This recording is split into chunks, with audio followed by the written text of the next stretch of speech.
هذه المرثية من الأخ خالد عبد الله عطران وأولاده عبد الله خالد عطران وأحسن خالد عطران، وهي تعزية ومواساة بعد فقدان المغفور لها أم عادل وبسام عطران، ويعزون بها الحاج محمد عطران وأولاده. كلمات وأداء الشاعر علي بن علي القيداني. أبدأ باسم من أرسله ختم الأنبياء الأولى، بعد البدع والبسملة بشرح للجميع ما حصل.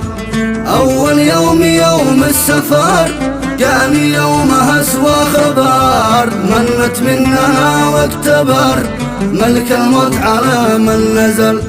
شلش يمنا فوزية يم الكل والبازية، عبد الله ترك واديه يوم القبر جاش الأجل.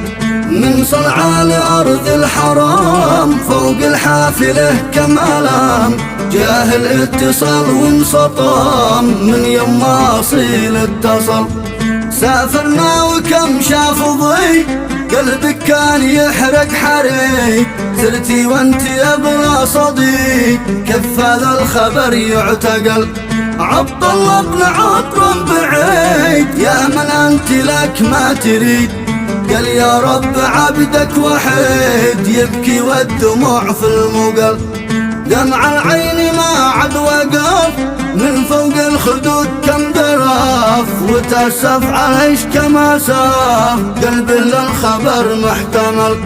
بنت الشاعر الأبجدي عبد الله علي مهندي، كيف اشعر وتكتب يدي لو عاده بخير ما رحل. اشعى يقول بعد ابنته شاعرنا رحم رقدته، لها جسم من هيبته تهتاب الحروف والجمل. من قبل اشرح عننا برحم عليش يمنا، واقصدها لكل اهلنا وافو تحرش انتي دبر. يا عمي محمد لها بدعي ربنا لجلها، وينور على قبرها كانت طبعها كالعسل. جبتي فوق جرحي جروح حطمت جميع الطموح، قلبي المغترب فن يروح بعدش ما بقي له محل. خارج عن حدود اليمن اشكي يم عاد اللمان، قلبي يم بسام حال كيف انسى الهموم والزعل. عند الكعبة ارفع يدي واقف حولها وابتدي، ايش عمره وبه اقتدي يتقبل دعاء من وصل.